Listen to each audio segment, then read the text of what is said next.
Guys, welcome back to my YouTube channel. ನಾನು ಕೂಡ ಬೆಳಗ್ಗೆ ಬೇಗನೆ ಎದ್ದು ತಿಂಡಿಗೆ ಅಂತ ರೆಡಿ ಮಾಡ್ತಿದ್ದೀನಿ. ಅತ್ತೆ ಮಾವಂಗೆ ಅಂತ ಕಾಫಿ ಎಲ್ಲ ಮಾಡಿಕೊಟ್ಟು ಬೇಗನೆ ತಿಂಡಿ ಪ್ರಿಪೇರ್ ಮಾಡ್ತಿದ್ದೆ. ಯಾಕಪ್ಪ ಅಂದರೆ ನಾನು ಇವತ್ತು ಅಮ್ಮನ ಊರಿಗೆ ಹೋಗ್ತಿದ್ದೆ. ಯಾಕೆ ಅಂದರೆ ಅಲ್ಲಿ ಸ್ವಲ್ಪ ಕೆಲಸ ಇತ್ತು. ಹಾಗೆ ಚಂದ ಕತೆ ಮಾಡಿಸ್ತಿದ್ರು. ಅಮ್ಮಂಗೆ ಸ್ವಲ್ಪ ಕೆಲಸದಲ್ಲಿ ಹೆಲ್ಪ್ ಮಾಡಿಕೊಡೋಣ ಅಂತ ಬೇಗನೆ ಎದ್ದು ತಿಂಡಿ ಎಲ್ಲ ಮಾಡಿಟ್ಟು ಹೊರಟೆ.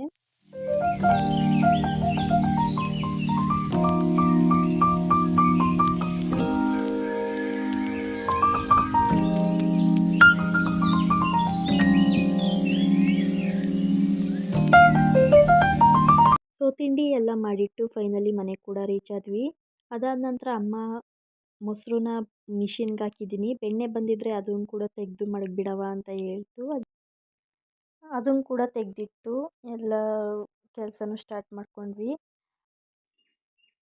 ನಂತರ ನನ್ನ ತಂಗಿ ಕೂಡ ಬಂದು, ಅಕ್ಕ ಸ್ಕೂಲ್ಗೆ ಲೇಟ್ ಆಗಿಬಿಟ್ಟಿದೆ, ಒಂದು ಸ್ವಲ್ಪ ತಲೆ ಬಾಚ್ಕೊಡಕ್ಕ ಅಂತ ಕೇಳಿದ್ಲು. ಅದಕ್ಕೆ ಅಂತ ಬಾರಮ್ಮ ಬಾಚ್ಕೊಡ್ತೀನಿ ಅಂತ ಹೇಳಿ ಜಡೆ ಎಲ್ಲ ಹಾಕ್ಕೊಟ್ಟೆ. ಸೊ ಈ ರೀತಿ ಬದನೇಕಾಯಿ ಜಡೆನ ನೆನೆಸ್ಕೊಂಡ್ರೆ ನಾವು ಕೂಡ ಸ್ಕೂಲ್ ಟೈಮ್ ಇರುವಾಗ ಈ ರೀತಿಯೇ ಬಾಚ್ಕೊಂಡು ಹೋಗ್ತಿದ್ವಿ. ಅದು ಕೂಡ ನನಗೆ ನೆನಪಂತು. ಸೊ ನಮ್ಮಮ್ಮ ಈ ರೀತಿ ಸ್ಕೂಲ್ ಟೈಮಲ್ಲೆಲ್ಲ ಇದೇ ಥರ ಜಡೆನ ಹಾಕಿ ಸ್ಕೂಲಿಗೆ ಕಳಿಸ್ತಿದ್ರು. ನಾನು ಕೂಡ ಅದೇ ರೀತಿ ನನ್ನ ತಂಗಿಗೂ ಕೂಡ ಜಡೆನ ಹಾಕಿ ಕಟ್ತೆ.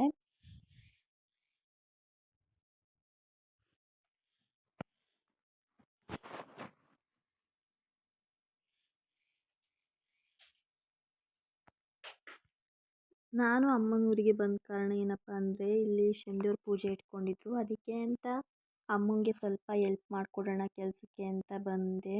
ನೋಡ್ಬೋದು ಈ ರೀತಿ ರಾಶಿ ರಾಶಿ ಪಾತ್ರೆಗಳೆಲ್ಲ ತೊಳೆದಿಡಬೇಕು ಇವಾಗ. ಅದಕ್ಕೆ ಅಂತ ಎಲ್ಲ ಆಚೆ ಇಟ್ಟಿದ್ವಿ. ಎಲ್ಲ ತೊಳೆದು ನೀಟಾಗಿ ಆರ್ಗನೈಸ್ ಮಾಡಬೇಕು. ಅದಕ್ಕೆ ಅಂತ ಬಾರಮ್ಮ ಒಂದು ಸ್ವಲ್ಪ ಎಲ್ಪ್ ಮಾಡಿಕೊಡು ಅಂತ ಹೇಳಿದರು. ಫೈನಲಿ ನಾವು ಕೂಡ ಎಲ್ಲ ಪಾತ್ರೆ ಎಲ್ಲ ತೊಳೆದಿಟ್ಟು ಅದನ್ನು ಕೂಡ ಆರ್ಗನೈಸ್ ಮಾಡ್ತಿದ್ದೋ. ನೋಡ್ಬೋದು ಈ ರೀತಿ ಎಲ್ಲ ತೊಳೆದಿಟ್ಟು ಎಲ್ಲ ನೀಟಾಗಿ ಜೋಡಿಸ್ಕೊತಿದ್ದೀವಿ. ಅದಾದ ನಂತರ ಎಲ್ಲ ಕೆಲಸ ಮಾಡಿ ಮುಗಿಸೋ ಅಷ್ಟರಲ್ಲಿ 4 ಗಂಟೆ ಆಗೇ ಬಿಡ್ತು. ಏನು ಮಾಡೋಕ್ಕಾಗಲ್ಲ, ಮಳೆ ಕೂಡ ಜಿನಿ ಜಿನಿ ಅಂತ ಬರ್ತಿತ್ತು. ನೋಡೋದಕ್ಕೆ ತುಂಬ ಚೆನ್ನಾಗಿ ಕೂಡ ಅನಿಸ್ತಿತ್ತು. ಅದಕ್ಕೆ ಅಂತ ಅದೊಂದು ಕ್ಲಿಪ್ ತಗೊಂಡೆ. ಅದಾದ ನಂತರ ನನ್ನ ತಮ್ಮ ಕೂಡ ಹೊಲ್ದ ಹತ್ರ ಜೋಳನ ಕೂಡ ಕಿತ್ಕೊಂಡ್ಬಂದಿದ್ದ. ಬನ್ನಿ ಅಕ್ಕ ಎಲ್ಲರಿಗೂ ಸುಟ್ಟು ಕೊಡ್ತೀನಿ ಅಂತ ಹೇಳಿ ಅವನು ಕೂಡ ಬೆಂಕಿ ಹಾಕಿ ಈ ರೀತಿ ಜೋಳನ ಸುಟ್ಟು ಎಲ್ಲರಿಗೂ ಕೊಡ್ತಿದ್ದ. ನಮಗೂ ಕೂಡ ಮಳೆ ಬಂದಿರೋದ್ರಿಂದ ಜೋಳನ ತಿನ್ನೋದಕ್ಕೆ ತುಂಬ ಮಜಾ ಅನಿಸ್ತಿತ್ತು. ಈ ರೀತಿ ಹಳ್ಳಿ ಕಡೆ ಎಲ್ಲ ಜೋಳ, ಅಲಸಿ ಬೀಜ ಈ ರೀತಿ ಮಳೆ ಬಂದರೆ ಸಾಕು ಸುಟ್ಟು ತಿನ್ನೋದು ಅಂದರೆ ನಮಗಂತೂ ತುಂಬಾ ಖುಷಿ. ನಾವಂತೂ ಅಮ್ಮನ ಊರಿಗೆ ಹೋದರೆ ಸಾಕು ಈ ರೀತಿಯೇ ಹುಡುಕ್ತಾ ಇರ್ತೀವಿ. ಜೋಳ, ಅಲಸಿ ಬೀಜ ಏನಾದರೂ ಸಿಕ್ಕಿದ್ರೆ ಸಾಕು ಅದನ್ನು ಬೆಂಕಿಲಿ ಹಾಕಿ ಸುಟ್ಟು ತಿನ್ನೋದು ಅಂದರೆ ತುಂಬಾ ಖುಷಿ. ಎಲ್ಲ ತಂಗಿದ್ದಿರು ಅಕ್ಕ ಎಲ್ಲ ಸೇರಿಕೊಂಡು ಈ ರೀತಿ ಏನಾದರೂ ಮಾಡ್ಕೊಂಡು ತಿನ್ನೋದು ಅಂದರೆ ನಮಗೂ ಒಂಥರ ಎಲ್ಲರಿಗೂ ತುಂಬಾ ಖುಷಿಯಾಗುತ್ತೆ. ಸೊ ಅಮ್ಮ ಕೂಡ ತಿಂಡಿಗೆ ಅಂತ ಉಪ್ಪಿಟ್ಟು ಮಾಡಿಕೊಟ್ರು. ನಾನು ಕೂಡ ಅವರಿಗೆ ಬಾಯಿ ಹೇಳಿ ಬೇಗನೆ ಹೊರಟೆ.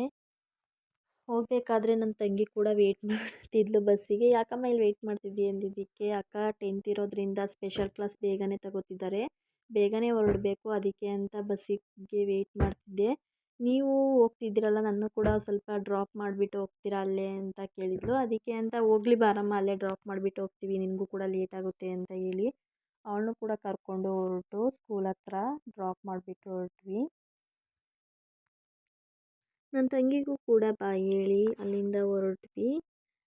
ಅಲ್ಲಿಂದ ಬಂದ ನಂತರ ಮಧ್ಯಾಹ್ನದ ಊಟಕ್ಕೆ ಅಂತ ತರಕಾರಿ ಸಾಂಬಾರು ಮಾಡಿ ಮುದ್ದೆ ಮಾಡಿದೆ. ಈ ವ್ಲಾಗ್ ನಿಮಗೆ ಇಷ್ಟ ಆಗಿದ್ರೆ ಲೈಕ್ ಮಾಡಿ, ಶೇರ್ ಮಾಡಿ, ಸಬ್ಸ್ಕ್ರೈಬ್ ಮಾಡ್ಕೊಳ್ಳಿ.